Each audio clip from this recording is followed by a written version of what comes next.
3, 2, 1. Here we go!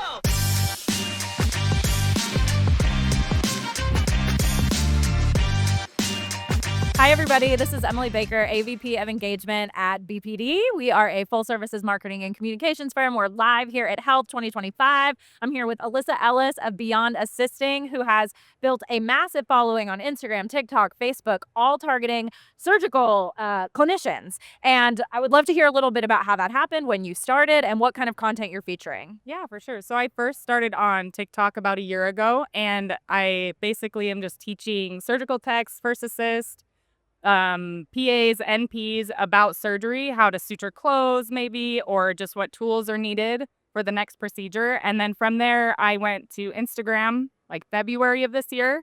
And from there, I've grown up to 90,000 followers on Instagram, which is huge. I have about 40 on TikTok and 42 on Facebook. So it's basically just educating the community about surgery and what it entails.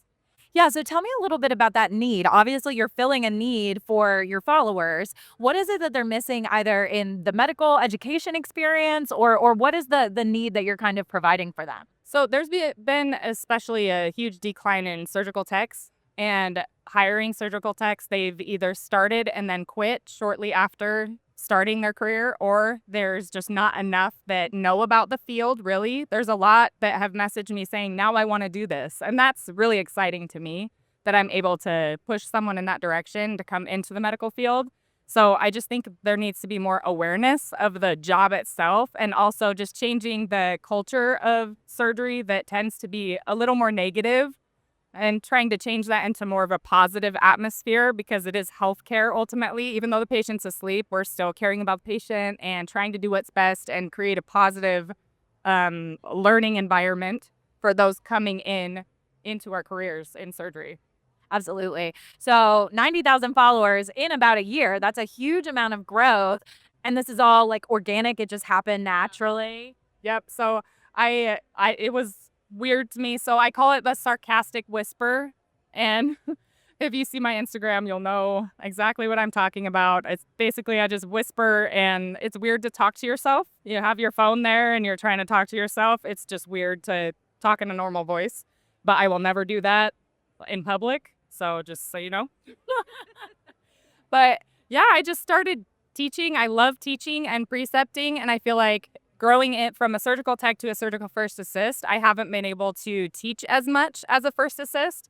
And so I've kind of missed that part of my life. And so I tried to get into more of an educating role at my work and haven't really been given the opportunity. So I'm like, well, I'm going to go teach the world then. So now I'm just kind of focusing on that and teaching and educating everybody who wants to come into healthcare, and more specifically surgery. And I have residents on there, medical students that I'm teaching how to suture. I've sutured on cadavers on some of my videos. So it's been a really cool experience. That is so cool. One of the things that I think we've seen on the social media side is really this growth of these niche communities where people don't want these mass messages that, if you're talking to everyone, you're talking to no one. They want these really specific communities of like-minded people, whether that's work or hobbies, and they're able to kind of connect on that niche interest. So it sounds like you've tapped into something that really is of value to this community. What is sort of your plan from here? Just continuing with the content that you're creating? So I actually have been asked to speak at a couple conferences, surgical tech conferences. I flew to Oklahoma this past month and was able to speak and just kind of talk about the positives of surgery and help others have the tools in order to be able to progress in their careers. And I've also created an app that others can go to, basically like a preceptor app to help them. So I just want to help others really gain an understanding so that they're not coming into surgery for the first time and having no idea what to expect. You have sales reps that come in, or med students that come in that haven't been taught that don't touch anything blue. If you go near something blue in the OR, by the way, your surgical tech will stare you down and maybe grab you and pull you away, because then they have to set up their entire sterile field again. So something as small as that you don't know if you don't know. So just teaching little tiny things and I go into pretty specific detail and just the whys. Why do we do this? And it helps you understand, be better, I feel like, any job that you're doing. I'm interested to know with this audience that you've developed of, surgical clinicians, have you experienced any people wanting to work with you in order to reach that audience? What has been sort of the like influencer element of it been like for you? Not necessarily. I mean, more than anything, it's just positive feedback that I've gotten and just keep teaching. I've gotten donations, so that is something that I've been receiving is people sending donations, and I absolutely love that. I love that others are so willing to help other people in their jobs and just to understand things better that they will pay money to send donations. So, and I mean like supplies, expired supplies. I have instruments in my house. My front room literally looks like an OR.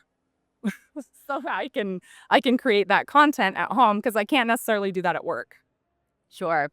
I'm also curious, you talked about how there is a need for more techs in the surgical experiences and that there is sort of a negative perception. Do you think that that's one of the driving factors of the workforce shortage? Are there other ones that you're really focused on?